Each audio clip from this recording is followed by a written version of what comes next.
Hello guys, कैसे हैं आप लोग। स्वागत है मेरे यूट्यूब चैनल ग्रो मोड में। जैसा कि हम लोग समास पढ़ रहे हैं, तो पिछली वीडियो में हमने समास के भेद के अंतर्गत बहुब्रीहि समास पढ़ा था तथा बहुब्रीहि समास के पहले उदाहरण देखे, वो पहले भेद देखे थे उदाहरण सहित। तो आइए अब बहुब्रीहि समास के अगले भेद देखते हैं। तो बहुब्रीहि समास के अंतर्गत जो उसका दूसरा भेद है, ये है व्यधिकरण बहुब्रीहि समास। तो इसमें जो है दोनों प्रस्तुत पदों में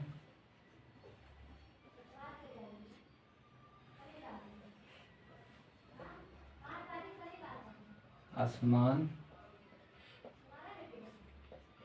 विभक्ति, जिसमें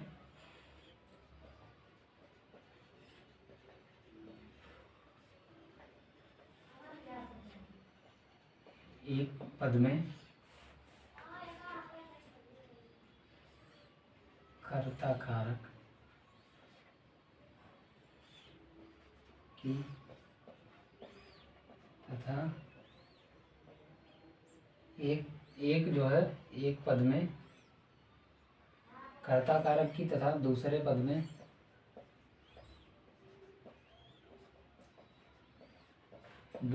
में संबंध अथवा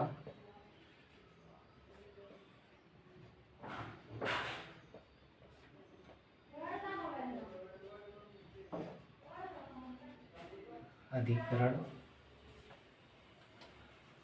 पाया जाए तो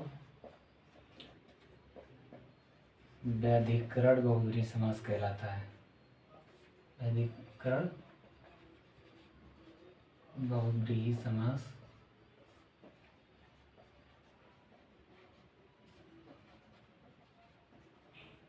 कहलाएगा। उदाहरण के लिए तो आप देख सकते हैं, जैसे व्यधिकरण बहुब्रीहि समास है तो इसमें जो दो पद होते हैं उसमें पहला पद जो होता है, दोनों पदों में मतलब असमान विभक्ति पाई जाती है, जिसमें पहले पद में कर्ता कारक तथा दूसरे पद में संबंध अथवा अधिकरण कारक पाया जाता है। तो इस प्रकार आप व्यधिकरण बहुब्रीहि समास की पहचान सकते हैं। तो अब इसके उदाहरण देखते हैं। उदाहरण के लिए जैसे हो गया, ये हो जाएगा वीणा पानी। इसी प्रकार से हो जाएगा गिरिधर। इसी प्रकार से हो जाएगा चंद्रशेखर।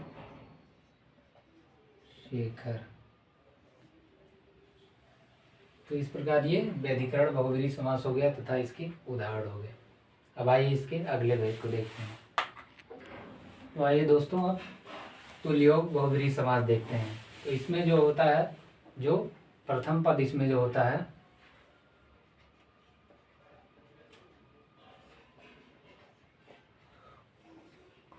ये होता है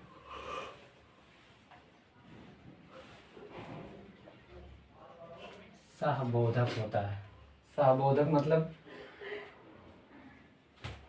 जिसे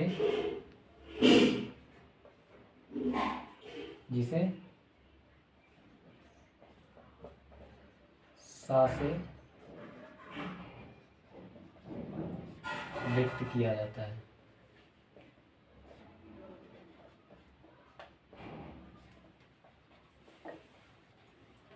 सहबोधक होता है जिसे सा से व्यक्त किया जाता है। उदाहरण के लिए जैसे हो गया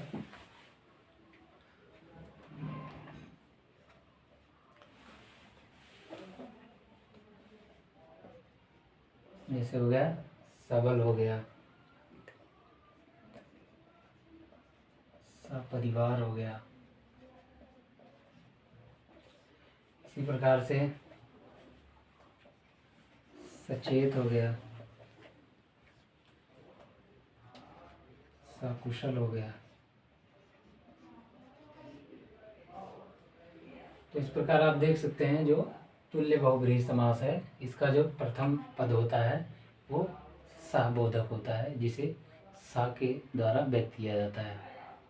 तो ये तुल्ययोग बहुब्रीहि समास हो गया तथा इसकी उदाहरण हो गया। तो आइए अब आगे का देखते हैं।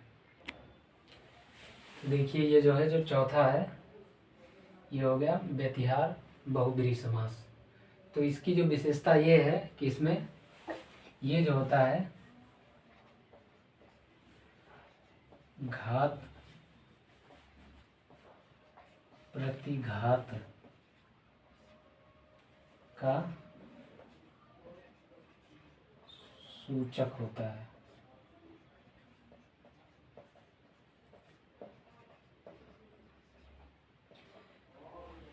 यह इस बात की सूचना देता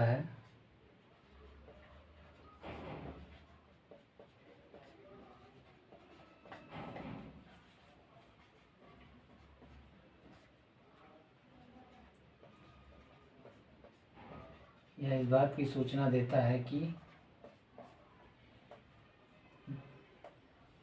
जो लड़ाई झगड़ा हुआ, जो लड़ाई झगड़ा हुआ है वह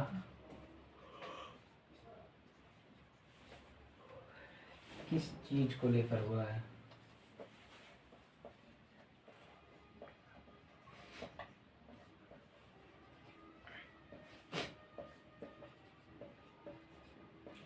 तो ये जो व्यतिहार बहुब्रीहि समास है ये घात प्रति घात का सूचक होता है।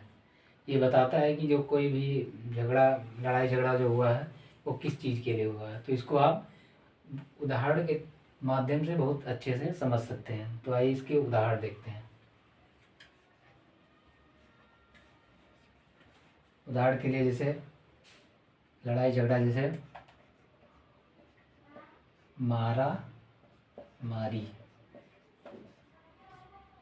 ये घात प्रतिघात का सूचक है। इसी प्रकार से धक्का मुक्की, इसी प्रकार से खींचा तानी। तो इस प्रकार ये हमारा बहुब्रीहि समास जो चारों भेद थे हमने विस्तार पूर्वक अध्ययन किया।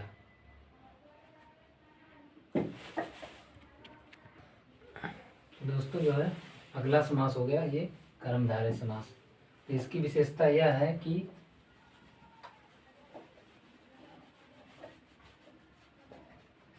इस समास में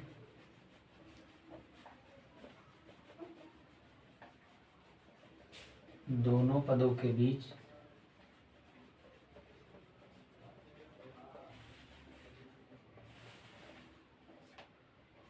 विशेषण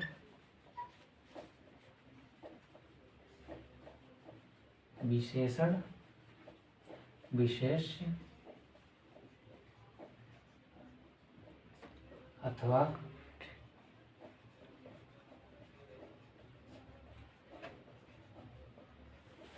उपमेय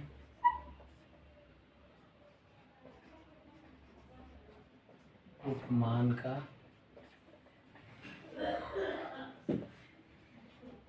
संबंध पाया जाता है।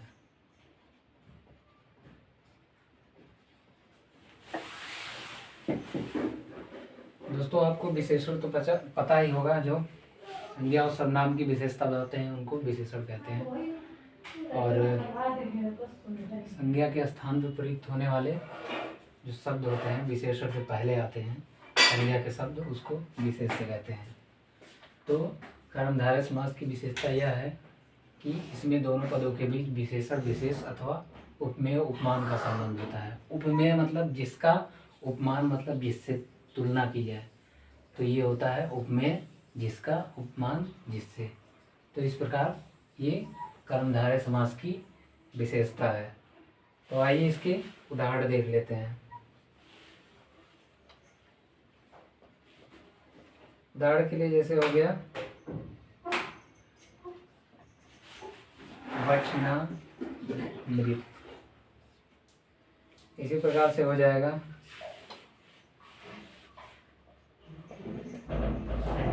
चंद्रमुख। इसी प्रकार से हो जाएगा नीलकंठ।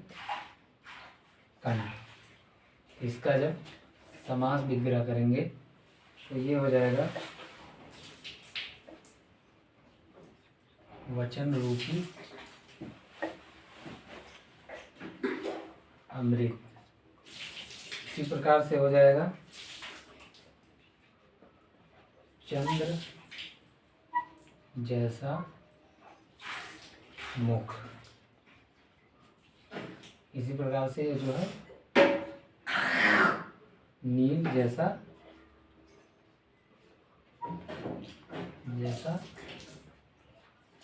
कंठ। तो इस प्रकार ये कर्मधारय समास की विशेषता है तथा इसके उदाहरण। तो दोस्तों अब हमारा जो है समास का टॉपिक यहीं पे ख़त्म होता है। हमने समास की परिभाषा, उसके भेद तथा भेदों के उदाहरण सहित हमने आपको विस्तार पूर्वक पढ़ाया। तो वीडियो आपको कैसी लगी कमेंट बॉक्स में लिखिए और वीडियो को ज़्यादा से ज़्यादा अपने दोस्तों को लाइक, शेयर और सब्सक्राइब करें। बहुत बहुत धन्यवाद।